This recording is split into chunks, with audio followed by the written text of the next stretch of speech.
Bonsoir, bonsoir à tous, j'espère que vous allez bien. Je vous propose d'attaquer nos sujets du jour, car nous avons effectivement frôlé de près la Troisième Guerre mondiale. C'est passé à un chouïa. Vous avez peut-être vu que le Parlement européen a voté dernièrement une espèce de résolution invitant les pays à autoriser l'Ukraine à frapper le territoire russe avec des armes européennes. Ça a inquiété 2-3 personnes, puisqu'évidemment, c'est un peu franchir le Rubicon de la co-belligérance.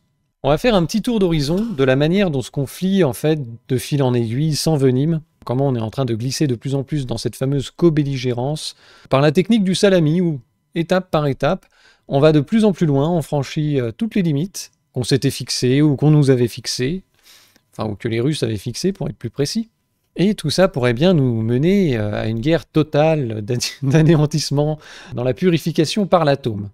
Alors voyons un petit peu comment tout ça s'était déjà déroulé au fil des précédentes années, parce que c'est toujours bien de remettre les choses dans leur contexte. Début du conflit, en 2022, les Occidentaux commencent à envisager de fournir des armes offensives à l'Ukraine. Au début, c'était pas une évidence. C'est une première jusqu'à présent, Européens et Occidentaux n'ont jamais fourni à l'Ukraine que des armes à vocation défensive face à l'agression russe. Des tonfas, des grenades lacrymo, des boucliers... Alors des trucs qui tapent un peu plus, mais voilà. Rien qui permette de faire une contre-offensive. En considérant qu'aller au-delà faisait prendre le risque d'apparaître comme des co-belligérants, donc susceptibles d'être attaqués à leur tour par la Russie. Donc on a commencé à livrer du matériel un peu plus offensif, 120 véhicules blindés, des missiles anti-navires. Biden propose de fournir des drones kamikazes, on verra ce que font les drones en Russie en ce moment. Au fil des jours, les positions évoluent progressivement, et on va voir que ça, au fil des années même, ça a un petit peu évolué. Nous n'en sommes pas encore à la livraison d'avions de combat, comme l'avait d'ailleurs un temps proposé la Pologne, mais le sujet des armes offensives et des armes lourdes n'est plus une ligne rouge. Kiev en réclame, y compris du matériel occidental de dernière génération, pas seulement d'anciennes armes soviétiques dont l'Ouest veut se débarrasser. Effectivement, le champ de bataille était devenu un peu un musée de la Seconde Guerre mondiale, avec tout le fourbi soviétique qui était sorti de derrière les fagots, et disant, bon, on a ça, ça sert plus, c'est un peu rouillé, mais ça peut encore rouler. Allez vous amuser avec. Donc effectivement, des armes offensives, mais pas encore d'armes lourdes, pas de livraison de chars, mais une importante aide militaire, c'était en janvier 2023. La Pologne et la Finlande se disaient prêts à livrer des chars Léopard de fabrication allemande, mais Berlin préférait temporiser, tandis que de leur côté, les États-Unis refusaient de livrer à l'Ukraine des chars Abrams jugés difficiles à utiliser et à entretenir. Ils envoyaient plutôt des blindés de transport de troupes, des blindés légers, ce genre de conneries.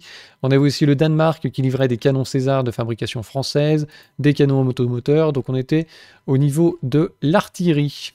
Et donc la pression a été mise sur l'Allemagne. Pourquoi est-ce que l'Allemagne refuse toujours de livrer des chars à l'Ukraine? On peut évoquer des raisons historiques. Peut-être aussi, il y avait un passage complotiste ici. Ici, Olaf Scholz serait dans un scandale financier avec une personne qui serait réfugiée en Russie actuellement et pourrait livrer des informations impliquant le chancelier. Le truc complètement zinzin complotiste. Voilà pourquoi apparemment l'Allemagne ne voudrait pas livrer des chars, donc ils lui ont mis la pression. Et les alliés de Kiev se résolvent finalement à livrer des chars au mois de janvier 2023, donc quelques jours après. Après avoir exposé des réticences, l'Allemagne devrait envoyer un nombre restreint de chars Léopard 2, tandis que Washington s'apprête à officialiser la livraison d'une trentaine de chars Abrams jugés quelque temps auparavant inutiles, coûteux, difficiles à utiliser. Bon, donc des chars, mais pas d'avions. Au moment où ils livrent les chars, ils expliquent bien les avions, jamais les avions, non. Et puis d'ailleurs, la France aussi, quelques mois plus tard, dit non, les avions, c'est pas question. La Suède refuse aussi d'envoyer des avions de combat Gripen. Pas de Gripen pour l'Ukraine, 24 mai 2023. Et on avait ici Borrell. Au début, tout le monde hésite, mais à la fin, les décisions de soutien sont prises. Il faudra du temps, mais le plus tôt sera le mieux. Ce débat ouvre la voie à la livraison d'avions à réaction. Il ne manquerait plus qu'on leur livre des trucs à hélice, tu sais. Les premiers avions des frères Wright, avec une petite mitrailleuse posée dessus, des trucs en papier, ça va être énorme. Alors, pourquoi est-ce que les États-Unis et d'autres pays refusent d'envoyer des F-16 et des avions en Ukraine? La peur de l'escalade. Depuis le début de l'opération militaire, il y a une forte inquiétude quant à la possible escalade du conflit et aux lignes rouges russes qui pourraient amener Moscou à prendre des mesures drastiques. C'est pas forcément d'ailleurs des mesures militaires envers les pays de l'OTAN, mais ça peut être des mesures un peu à la marge sur le plan économique, des cyberattaques, une vente massive de bons du trésor américain, ce genre de conneries, quoi. Ça peut ne pas plaire aux États-Unis, donc on va éviter de trop les fâcher. L'expert estime également qu'une autre raison pour laquelle les États-Unis hésitent à envoyer des F-16 en Ukraine est leur rayon d'action étendu de plus de 4000 km qui permettrait aux Ukrainiens de les utiliser bien au-delà de leurs frontières. On n'en parle pas beaucoup, mais on s'inquiète aussi du fait que les Ukrainiens pourraient rapidement déraper en ce qui concerne ce que les États-Unis sont prêts à soutenir, et une façon de s'assurer qu'ils ne le feront pas est de contrôler les systèmes d'armes que nous leur donnons. Donc ça va être un peu la grande astuce qu'ils vont trouver pour livrer des armes de plus en plus performantes, c'est de dire aux Ukrainiens, on vous les livre, mais vous restez dans vos frontières, ou c'est des armes qui seront bridées. F-16 en Ukraine, les États-Unis donnent finalement leur OK pour le transfert. Évidemment, les Américains vont pas donner un seul de leurs avions. Ils ont annoncé vendredi avoir donné leur autorisation au Danemark et aux Pays-Bas d'envoyer des avions de combat américains F-16 en Ukraine, une fois que des pilotes ukrainiens auront achevé leur formation. Parce que là aussi, les Ukrainiens, ils sont formés sur du matériel soviétique, sans doute encore. Donc il a fallu plus de 2 ans, entre le moment où ça a été autorisé et les premiers avions livrés, pour avoir des avions F-16 vraiment opérationnels en Ukraine. Et pour éviter la co-belligérance, eh bien, il faut au moins qu'ils soient pilotés par des Ukrainiens. C'est le Danemark et les Pays-Bas qui vont filer leur F-16 à l'Ukraine, et en échange, qu'est-ce qu'ils achètent? Des F-35 américains. Comment s'ouvrir un marché pour le fourbi de l'industrie américaine? Macron a annoncé lui aussi de son côté l'envoi de Mirage 2000 à l'Ukraine et la formation de 4500 soldats. Donc on va les envoyer d'ici la fin de l'année, rien d'extraordinaire, on va former les pilotes sur notre territoire. Le sénateur Cédric Perrin, président de la Commission des Affaires étrangères, souligne que les Pays-Bas ont déjà promis des F-16. Donc comme les Américains ont donné leur autorisation, qu'il y a déjà des F-16 qui vont être livrés en Ukraine, on peut faire pareil, c'est pas grave, ça n'a rien d'extraordinaire, voilà. La ligne rouge, on ne livrera jamais d'avion en Ukraine, c'est devenu rien d'extraordinaire.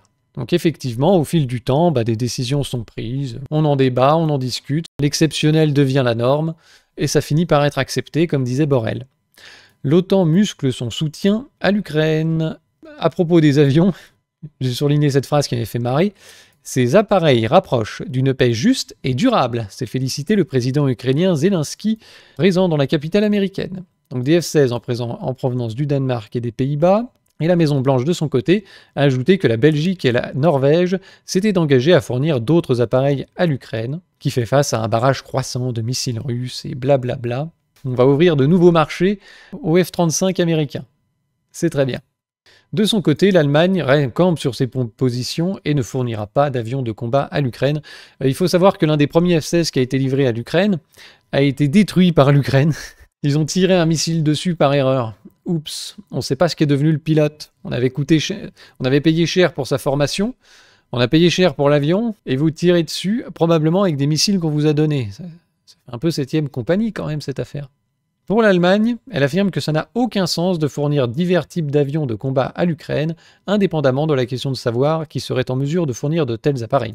Même si les avions de combat se rassemblent de l'extérieur, leur maniement est très différent, un entraînement sur le long terme est nécessaire, voilà, c'est compliqué, c'est cher, ça va pas servir à grand chose, et puis vous donnez déjà des F-16 d'un certain type, visiblement, faut pas que ce soit un patchwork, voilà, on va garder nos avions, on fournit pas d'avions. L'Allemagne freine quand même pas mal des pieds, vous allez voir, sur la livraison d'armes de haute technologie. Mais de leur côté, les Américains cèdent de plus en plus. Sitôt que les avions ont été annoncés, que les chars étaient en route vers l'Ukraine, eh bien déjà Zelensky réclamait des missiles de longue portée, de type ATA-CMC, des missiles qui peuvent faire plus de 600, 700, 800 km de portée, et donc pourraient frapper le territoire russe. Et pour le moment, c'est non. Par contre, les Américains ont livré des armes à sous-munitions controversées. L'aide américaine comprend des armes à sous-munitions que les États-Unis ont accepté de livrer à l'Ukraine en juillet dernier.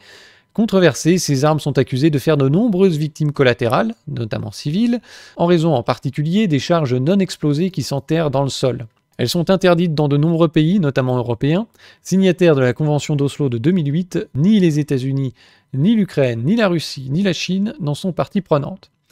Washington assure cependant avoir reçu des garanties de la part de Kiev que celle-ci minimiserait le risque que ces armes font courir aux civils en ne les utilisant notamment pas dans les zones peuplées.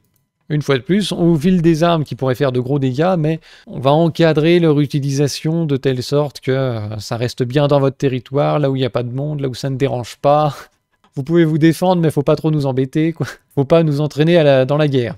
Alors les missiles, c'est non pour les États-Unis pour l'instant, et l'Allemagne refuse aussi de livrer des missiles Taurus, hein, on était encore en octobre 2023. Le chancelier, Olaf Scholz, craint d'impliquer davantage son pays en fournissant à Kiev des missiles de longue portée. C'est un peu du BHL tout ça quand même. Hein. La guerre sans l'aimer, mais surtout sans la faire, c'est d'une lâcheté exceptionnelle. L'Ukraine est complètement utilisée comme une espèce d'usine à viande, de bouclier, j'allais dire humain, mais c'est un bouclier pays. Tiens, on te jette dans le broyeur russe et tu vas aller emmerder les Russes à notre place. Et nous, on te file le strict minimum et on s'arrange pour ne surtout pas dépasser la ligne rouge de la co-belligérance. Donc voilà, on craint d'impliquer davantage le pays, on veut surtout pas être considéré en état de guerre par la Russie. Et puis, finalement, l'Allemagne discute de la livraison de missiles Taurus à l'Ukraine. Donc le sujet était vraiment sur la table, on était en août de cette année. Alors que le gouvernement allemand évalue la possibilité de fournir à l'Ukraine des missiles de croisière de type Taurus, Dmytro ministre des Affaires étrangères ukrainien, a promis que l'armée ukrainienne n'utiliserait pas ce type de missiles pour frapper le territoire russe. Les missiles à longue portée se sont avérés cruciaux, c'est pourquoi le Taurus sont essentiels au succès de l'Ukraine, et nous demandons à nos partenaires de nous les livrer dès que possible. Ces deux missiles seront utilisés uniquement à l'intérieur de nos frontières. Plus la portée des missiles est grande et plus la guerre est courte. Voilà, c'est encore les missiles de la paix. Et, oh surprise, l'Ukraine utilise pour la première fois des missiles longue portée, mais livrés en secret par Washington. Donc là, on voit que c'est un sujet quand même assez tatillon, puisque les États-Unis en ont livré discrètement, soi-disant pour maintenir la sécurité opérationnelle de l'Ukraine, hein, bien sûr. C'est surtout pour éviter la co-belligérance et la réaction de la Russie. Ils ont quand même limité la portée à 300 km, fourni sur instruction directe du président des armes très attendues par Kiev. Quelques mois plus tôt, les États-Unis avaient déjà fourni à l'Ukraine une version moyenne portée des ATA CMC. Mais jusqu'ici, Washington s'était abstenu de livrer des armes plus puissantes, craignant, là encore, une escalade du conflit. Donc ils l'ont fait, mais discretos. Le président Biden a finalement changé d'avis en donnant secrètement son feu vert en février. Pour Dmitry Peskov, porte-parole du Kremlin, les États-Unis sont directement impliqués dans ce conflit. Ils ont emprunté un chemin visant à augmenter la portée des systèmes d'armement. Donc là, on arrive quand même à la phase finale de la ligne rouge, comme vous allez le voir, parce qu'après, il y a eu un débat pour rendre tout ça officiel, et comme vous avez pu le voir, on en discutait déjà en Allemagne. La France va aussi livrer des missiles longue portée de type Scalp à Kiev. Voilà, c'était déjà en juillet 2023. Mais ça, c'était des missiles bridés. Leur livraison répond à 3 critères définis par la France pour la fourniture d'armement à Kiev, qu'ils soient utiles dans le combat des Ukrainiens, non escalatoires vis-à-vis de la Russie, et n'affaiblissent pas la capacité de la France à se défendre. Les scalps d'une portée de 250 km vont au contraire permettre de rééquilibrer le rapport de force par rapport à des capacités de frappe russes à plusieurs milliers de kilomètres. L'Ukraine a en outre apporté pour ses missiles, comme toutes les armes occidentales livrées, des garanties d'utilisation à l'intérieur de ses frontières internationalement reconnues, donc Crimée inclus, Donbass inclus. Le Royaume-Uni a été le premier pays à annoncer en mai l'envoi de missiles longue portée à l'Ukraine. Il s'agit de Storm Shadow, ou en fait de Scalp. Ce missile de croisière tiré par un avion offre une très grande précision et peut pénétrer des objectifs durcis de type bunker ou infrastructure, habituellement tirés par des avions occidentaux tels que Rafale, Mirage, Eurofighter ou Tornado. Il sera intégré cette fois sur des avions d'ancienne génération de fabrication russe, a indiqué le militaire cité sans plus de précision. Donc en somme, on leur enfile quelques-uns et c'est monté sur des vieux avions, c'est un peu bricolé. Bref, ça, avec une portée de 250 km. Donc les Russes avaient laissé passer, tant que ça restait visiblement dans les frontières officielles de l'Ukraine. Et puis, soudainement, là, au début du mois, Washington et Londres prêts à autoriser l'emploi de leurs missiles longue portée. Les deux principaux alliés de Kiev sont sur le point de donner leur accord pour élargir l'usage de leurs armes contre la Russie, un assouplissement demandé par l'Ukraine et qui fait suite à l'achat par la Russie de missiles iraniens. Ça va être ça le grand tournant. Obtenir des missiles de longue portée et assouplir les règles d'utilisation des armes occidentales pour frapper la Russie, le président ukrainien ne cesse de le réclamer à ses soutiens. Si à cette heure, il n'obtient pas pleinement gain de cause, ses alliés, craignant d'être entraînés dans un conflit direct avec Moscou, les États-Unis et les Royaumes-Unis n'y sont plus désormais ouvertement opposés. Nous sommes en train d'y réfléchir en ce moment, a ainsi déclaré le président Joe Biden. Au même moment, son secrétaire d'État Anthony Blinken, lors de sa rencontre avec son homologue britannique David Lammy à Londres, a promis que les États-Unis fourniraient à l'Ukraine ce dont elle a besoin, au moment où elle en a besoin, pour être le plus efficace possible dans sa lutte contre l'agression russe, n'excluant pas de livrer des armes à longue portée à Kiev, sous-entendu qu'elle serait bien sûr autorisée à frapper le territoire russe. Au lendemain de cette déclaration, les deux ministres se sont rendus à Kiev pour en discuter avec le président ukrainien le mercredi 11 septembre. C'est évocateur. L'évolution de la position américaine et britannique n'est pas sans lien avec la détection par Washington de livraisons par l'Iran de missiles à courte portée à la Russie, des FAT-360, une révélation confirmée par l'Union européenne le lundi 9 novembre. Cette livraison, a jugé Peter Stano, porte-parole du service diplomatie de l'UE, représenterait une escalade matérielle importante dans le soutien de l'Iran à la guerre d'agression illégale de la Russie contre l'Ukraine. Par contre, de livrer toujours plus de matériel et des matériels toujours plus perfectionnés à l'Ukraine ne représente pas une escalade matérielle. Pour l'OTAN, tout transfert de missiles balistiques et de technologies associées de l'Iran vers la Russie représenterait une escalade substantielle. Donc on a un peu l'impression qu'ils cherchent à mettre la pression sur la Russie. Je ne sais pas s'ils étaient vraiment sérieux sur l'idée d'autoriser l'Ukraine à frapper le territoire russe avec des armes occidentales. En tout cas, pendant une semaine, ils en ont parlé, ils ont fait des réunions, ils ont fait mine d'officialiser un peu la chose, en mettant bien l'accent sur le fait que c'était une réaction à cette livraison de missiles iraniens à la Russie. Dans ce nouveau contexte, les États-Unis pourraient officialiser prochainement la livraison de missiles de type JASM, de portée de 370 à 800 km, et ça viendrait compléter des missiles tactiques que Washington a déjà livrés aux Ukrainiens d'une portée de 300 km pour les plus récents. Autant d'armes qui permettraient aux Ukrainiens de frapper en profondeur le territoire russe, comme la base aérienne de Kalino, d'où décollent des chasseurs bombardiers engagés en Ukraine. Ce qui serait bienvenu pour Kiev alors que les forces de Moscou ne cessent de progresser en direction du nœud ferroviaire routier de Pokrovsk, et que l'armée ukrainienne a lancé une offensive terrestre sur le territoire russe. Ce possible élargissement des règles d'engagement des missiles livrés par les principaux alliés occidentaux de l'Ukraine est un nouveau palier franchi dans leur soutien à l'Ukraine. Donc on en discute, on va pouvoir peut-être franchir le pas, et donc ça c'était le 12 septembre, le 13 septembre, suite à la rencontre entre Biden et le Premier ministre Stammer, ministre anglais. Voilà, il pourrait annoncer un changement de ligne sur l'utilisation des missiles occidentaux, mais attention, nouvelle règle. D'abord, les frappes longue portée de l'armée de l'Ukraine devraient viser uniquement des cibles militaires russes et proches de la frontière ukrainienne, comme des sites de lancement de missiles ou de drones, des réservoirs de carburant, des dépôts de munitions. Alors on ne sait pas trop ce que ça veut dire, proche de la frontière ukrainienne, on imagine qu'ils ne veulent pas qu'ils tirent des missiles sur Moscou. Autre condition posée par les États-Unis, ces missiles à longue portée ne devront pas être américains, mais uniquement français et britanniques. Ah les bâtards! Non seulement ils se battent jusqu'au dernier Ukrainien, mais si ça suffit pas, ils se battront jusqu'au dernier Européen. Voilà, vous allez servir de première ligne. Ça va être les Français et les Britanniques qui vont être en co-belligérance, puisque c'est leur matériel, avec aussi, vous allez comprendre, leurs hommes et leurs satellites, leurs systèmes de tir qui seront engagés, tandis que les États-Unis, eux, ils auront les mains propres, ils diront on n'a jamais rien fourni comme armes à longue portée qui ont atteint la Russie, c'est pas nous, on n'y est pour rien. Alors Londres a quand même senti qu'ils allaient un peu se faire entuber, donc 16 septembre, 3 jours plus tard, il précise que Londres n'autorisera pas l'utilisation de missiles contre la Russie sans accord avec les États-Unis. On explique bien à la face du monde que si des missiles britanniques sont engagés sur le territoire russe, ce sera bien entendu avec l'accord des États-Unis et le soutien des États-Unis et l'autorisation et tout ce qui va bien. Le Royaume-Uni n'agira pas seul, puisque les systèmes de guidage américains sont considérés comme fondamentaux pour garantir que les missiles atteignent leur cible. Voilà, vous serez de la partie. C'est ça que Londres dit à Washington. Vous ne pouvez pas simplement vous planquer derrière nous. On va agir dans le cadre de votre autorisation et en utilisant vos systèmes de guidage. Vous faites partie du lot. Alors de la même façon que l'Allemagne refusait de livrer des avions, l'Allemagne refuse de livrer des missiles à longue portée. Cette décision ne changera pas. Ils avaient discuté des Taurus au mois d'août et puis finalement ils ont dit non et donc pour l'instant c'est non. et ce sera probablement toujours non. Et c'est dans ce contexte que nos abrutis de députés européens ont voté, ce 16 septembre, une résolution sur la pérennité du soutien financier et militaire apporté à l'Ukraine par les États membres de l'Union. Une résolution de dégénérés, forcément portée par le groupe Renew, bien connu pour être un peu désattardé.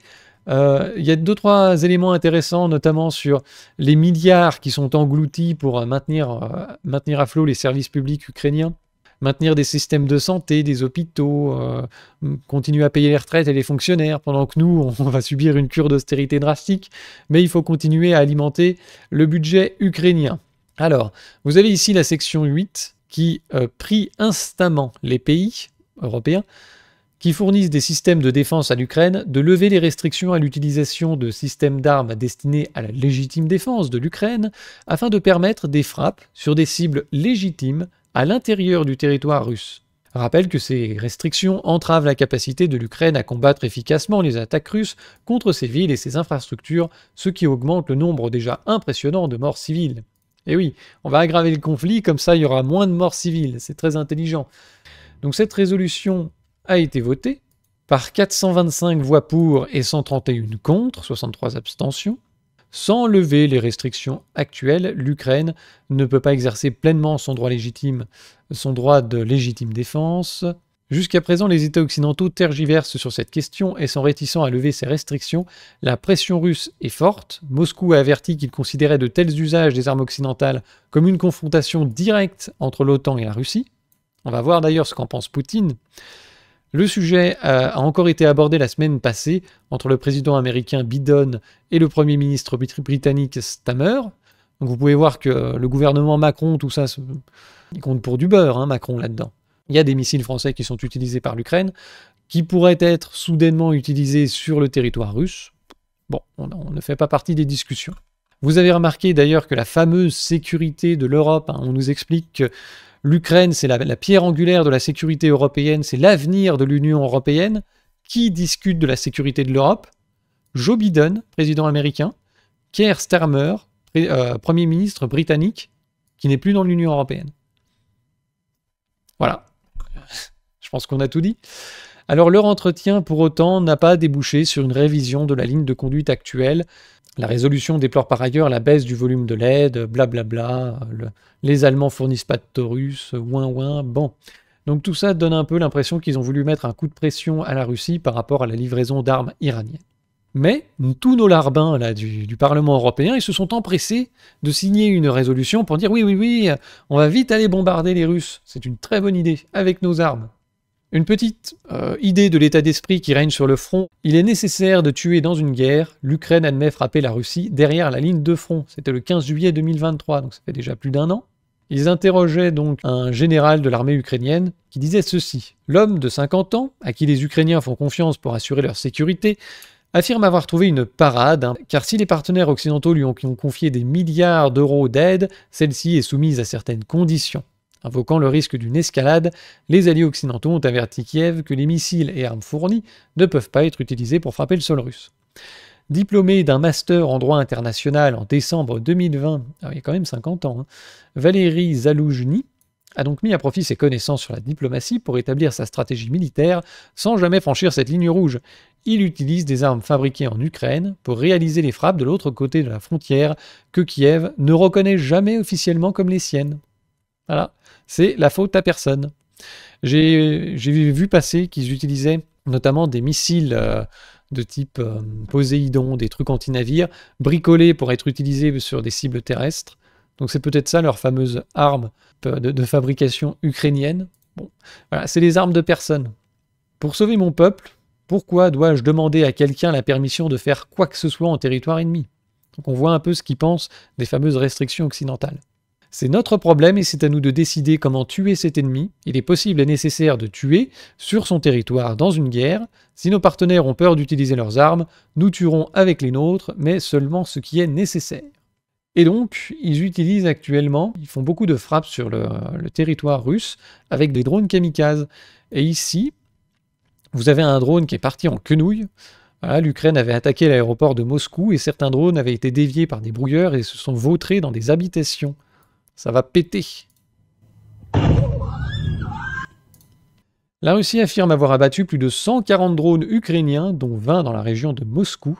C'était justement en septembre de cette année, le 10, au moment où nos gestionnaires de l'année et nos grands protecteurs américains et britanniques, grands protecteurs de l'Union européenne, étaient en train de discuter pour savoir s'ils allaient autoriser ou non l'usage de missiles sur le territoire russe. Eh bien, les Ukrainiens utilisaient quand même 144 drones pour aller frapper l'aéroport de Moscou. Une femme de 49 ans est morte après qu'un drone ait percuté un immeuble d'habitation. Donc il y a toujours quelques dommages collatéraux, hein, ça c'est un peu inévitable. Et bien évidemment, l'autorisation d'usage d'armes de longue portée, des missiles, soi-disant pour frapper uniquement des cibles militaires. Le risque d'accident fait que de temps en temps, t'en auras quand même un qui va tomber sur des cibles civiles. Et quand tu as des généraux comme ici qui t'expliquent que lui, il ne se sent pas du tout obligé de demander à qui que ce soit la permission de faire quoi que ce soit, et de respecter les restrictions, ça pose quand même quelques questions. Et justement, on a Poutine qui expliquait que tout ça conduisait inévitablement à une co-belligérance et à une déclaration de guerre, en fait, de l'OTAN à la Russie. Donc on va voir un petit peu ce qu'il nous explique et les raisons pour lesquelles il a fixé cette ligne rouge. L'Union européenne n'a aucun mandat militaire, donc leur résolution ne vaut rien. Ah non, ça vaut rien, surtout que c'est une résolution. C'est des trucs complètement consultatifs, on s'est réunis en cercle, entre gens payés 15 000 balles par mois, on a voté un truc qui sert à rien, qui est complètement débile et dangereux en plus, dans une inconséquence complète, voilà, on se donne des grands airs, mais bon. Donc on a Poutine qui va nous expliquer pourquoi tout ça, voilà, le 19 septembre apparemment, va conduire à un risque de troisième guerre mondiale, quoi. On tente de substituer des concepts, car il ne s'agit pas d'autoriser ou d'interdire au régime de Kiev de frapper le territoire russe. Ces frappes sont déjà effectuées par des véhicules aériens sans pilote et par d'autres moyens. Les fameux autres moyens, c'est peut-être les missiles bricolés en Ukraine pour pouvoir aller frapper le territoire russe, et puis on dit c'est nos armes, enfin c'est plus des armes de fabrication occidentale, mais l'Ukraine dit que c'est pas les siennes, quoi, tu vois. La lâcheté à tous les niveaux, bref.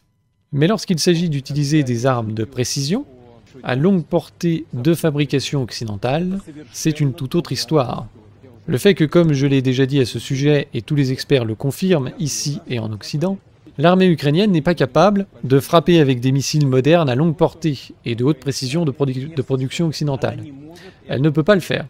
Ce n'est pas possible. Ce n'est possible qu'avec l'utilisation de renseignements provenant de satellites dont l'Ukraine ne dispose pas. Ces données proviennent uniquement de satellites et de l'Union européenne ou des États-Unis, en général des satellites de l'OTAN. C'est une première chose.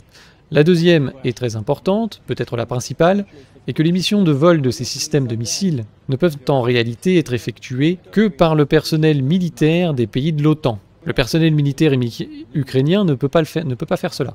Il ne s'agit donc pas de permettre ou non au régime ukrainien de frapper la Russie avec ses armes, il s'agit de décider si les pays de l'OTAN sont directement impliqués dans un conflit militaire. Si cette décision est prise, cela ne signifiera rien d'autre que la participation directe des pays de l'OTAN, des États-Unis et des pays européens à la guerre en Ukraine.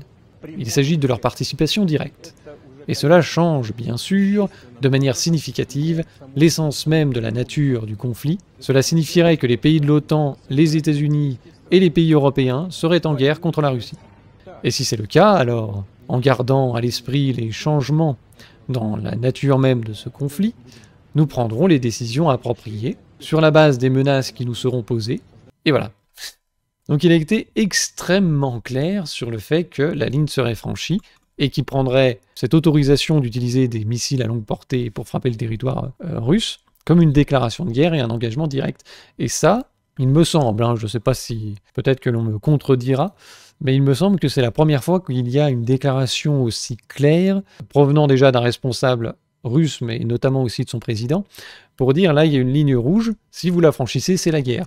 Parce que sur les différentes livraisons d'armes, on livre pas des chars puis on en livre pas d'avions puis on en livre, pas de missiles, mais si des missiles, mais seulement à courte portée pour frapper uniquement dans le cadre des frontières ukrainiennes. Bon, il y avait eu évidemment des réactions côté russe, avec des gens qui condamnent, qui expliquent qu'il va y avoir des rétorsions, que les pays européens sont de plus en plus engagés dans le conflit et blabla, mais de dire explicitement ça c'est une déclaration de guerre et il y aura des rétorsions et on considérera que le conflit aura changé de nature, c'est effectivement quelque chose d'un petit peu nouveau, il me semble.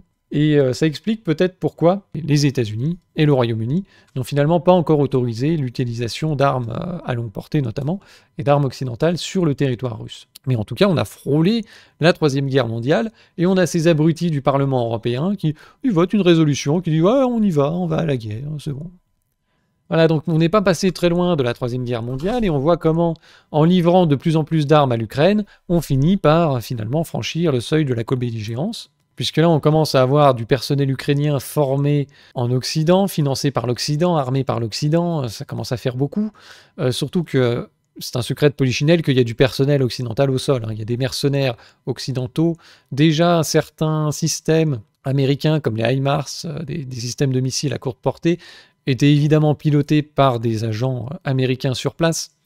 Il y a beaucoup aussi de mercenaires occidentaux, alors mercenaires ou des personnels de l'armée démobilisés puis remobilisés sous forme de mercenaires, hein, qui d'ailleurs passent de très mauvais moments quand ils sont capturés par les Russes parce que le droit de la guerre ne s'applique pas à eux, vu que ce ne sont pas des troupes officielles. Donc il y a du personnel occidental sur place, tout ça est bourré d'hypocrisie, et les Russes n'ont pas envie ou de constater une certaine co-belligérance vis-à-vis de l'Occident, pour ne pas déclencher non plus la Troisième Guerre mondiale. Ils n'ont pas besoin de ça, je pense qu'ils auraient quand même quelques difficultés. Quoique, après, tu sais, ce serait le bordel généralisé entre Israël et l'Iran, la Chine et Taïwan, enfin, ce serait le merdier complet, à mon avis. Mais en tout cas, il veut essayer d'avoir un accord de paix qui lui permette de garder le contrôle déjà de la Crimée, et puis peut-être aussi du Donbass. Là, je pense que l'idée d'en faire un territoire autonome est un peu tombée aux oubliettes, hein. Un matin, ils vont se réveiller avec Medvedev à la tête de la Russie, il n'y aura plus de discussion aussi calme qu'avec Poutine. C'est vrai qu'il a une certaine patience. Après, c'est vrai que toutes les relations internationales sont bourrées d'hypocrisie et il n'en est pas exempt. Alors, plus dingue, il y avait Macron qui avait carrément évoqué l'envoi de troupes occidentales en Ukraine, donc de déclencher officiellement une guerre envers la Russie. Là encore, sous un prétexte complètement bidon et fallacieux, de dire on défend l'Ukraine, on participe à sa légitime défense, on va rester dans les frontières de l'Ukraine. Donc on peut aller loin comme ça, et on peut toujours tout justifier sur le thème de la légitime défense, comme on peut dire, dans le cadre de la légitime défense, l'Ukraine peut aller frapper le territoire russe sur des objectifs militaires, donc c'est vraiment sans fin, quoi. Bref, et ouais, on avait Macron au début de l'année, hein, vous vous en souvenez, qui avait évoqué la possibilité d'envoyer des troupes au sol, c'était devenu sa marotte pendant 2-3 mois, on ne sait pas trop ce qui lui a pris, il s'est mis à déblatérer sur tous les plateaux, dans toutes les occasions, que pourquoi pas, si les Russes devaient percer la ligne de front, s'il y a une demande ukrainienne, ce qui n'est pas le cas aujourd'hui, on devrait légitimement se poser la question d'envoyer des troupes au sol.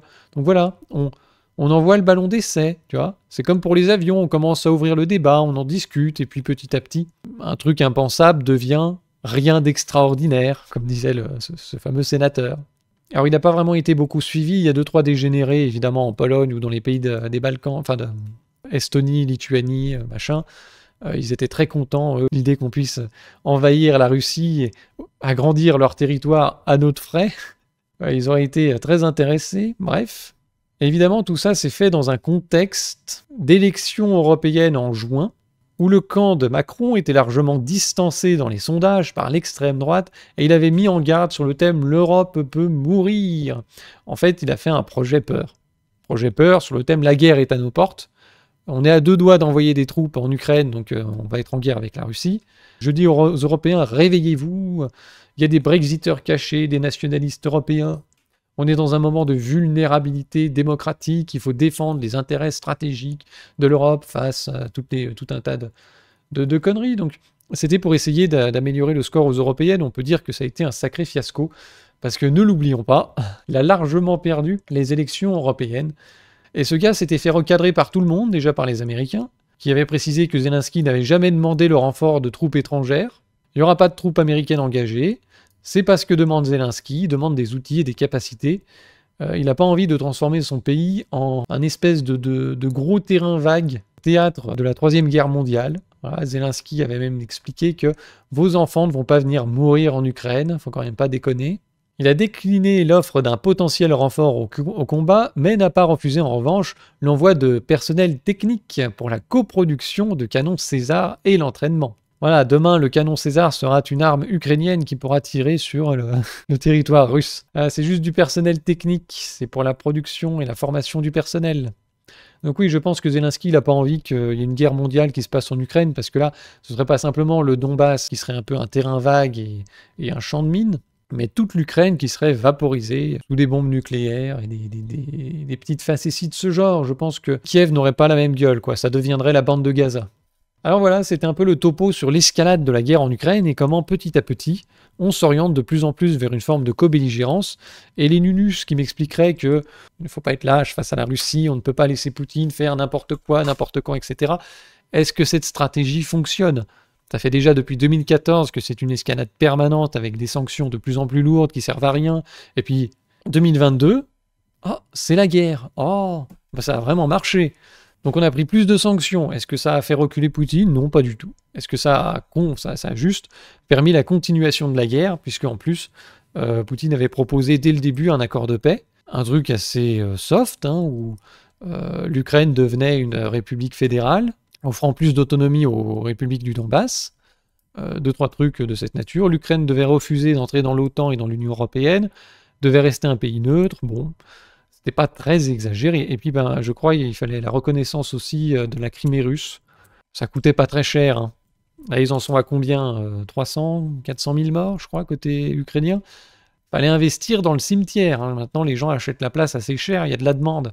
Donc cette politique de sanctions et d'escalade n'a absolument pas fait reculer Poutine, n'a absolument pas permis d'éviter la guerre, puisqu'on l'a eu en 2022. Les sanctions n'ont servi à rien. L'envoi d'armes de plus en plus perfectionnées, de plus en plus lourdes, de plus en plus agressives vis-à-vis de la Russie, ne semble pas non plus produire l'effet escompté sur la paix. Hein. Les fameux avions censés rapprocher d'une paix juste et durable, on en attend encore la couleur, quoi. Au contraire, la Russie avance de plus en plus, l'Ukraine perd de plus en plus. La Crimée, c'est finito. Le Donbass, c'est finito. Je sais pas jusqu'où ça va aller, hein. Mais c'était pas prévu à la base, tout ça. Avec sa fameuse opération spéciale, il voulait surtout empêcher l'Ukraine de rentrer dans l'OTAN et dans l'Union européenne, et en faire un pays neutre, tampon, entre ces deux zones, entre la Russie et l'OTAN. Est-ce que c'était si exagéré? Est-ce que ça valait le coup qu'il y ait tant de morts? Je ne crois pas. Alors est-ce qu'on va continuer cette escalade avec... en autorisant des missiles occidentaux à frapper le territoire russe, qui serait non seulement de fabrication occidentale, opérés par des occidentaux avec des renseignements occidentaux, il y a un moment où la Russie va dire en fait vous êtes en guerre avec nous et on va devoir aller frapper votre territoire là où les missiles sont fabriqués. Donc j'espère que vous habitez pas trop loin, enfin assez loin justement, des usines de fabrication de scalps et de conneries de ce genre, parce que vous pourriez rencontrer une lumière chaude et accueillante. Bref. Alors j'espère que cette... course à l'escalade continuelle finira par s'arrêter et que des gens très raisonnables comprendront qu'on ne peut faire la paix qu'en faisant la paix et pas en faisant plus de guerre. Ce qui me semble assez logique. Odessa, fondée par Catherine de Russie, est un objectif russe. Oui, mais d'un autre côté, une fois que tu es à Odessa, tu te dis je vais jusqu'en Transnistrie. Et si tu commences à annexer le territoire d'un deuxième pays, lui aussi sur les rangs pour rejoindre l'Union européenne, là ça va peut-être faire un peu beaucoup. L'Union européenne, les Occidentaux, l'OTAN sont suffisamment humiliés actuellement avec cette défaite complète. Sur le plan des sanctions, sur le plan militaire, ils se font écraser par un pays qui a le PIB de l'Espagne, oh mon Dieu. Alors si non seulement ils avancent en Ukraine, puis commencent à aller prendre des petits bouts de la Moldavie, ça va faire trop, quoi. Je pense que la patience aussi des Occidentaux, l'ego plutôt des Occidentaux a des limites. Ils ont déjà du mal à accepter la paix dans l'état actuel des choses, donc bon. Bon, eh bien, écoutez, je vous souhaite une excellente soirée. Je vous remercie d'avoir participé une fois de plus à ce fantastique direct. Comme d'habitude, je vous invite à aller vous abonner à déverser votre compte épargne sur Tipeee. Abonnez-vous à la chaîne, abonnez-vous sur Twitch. Et n'hésitez pas à aller faire un tour sur zoneartisanale.com où tout un tas de nouveautés sont mis en ligne régulièrement. Merci bien, bonne soirée et à bientôt pour toujours plus de singerie.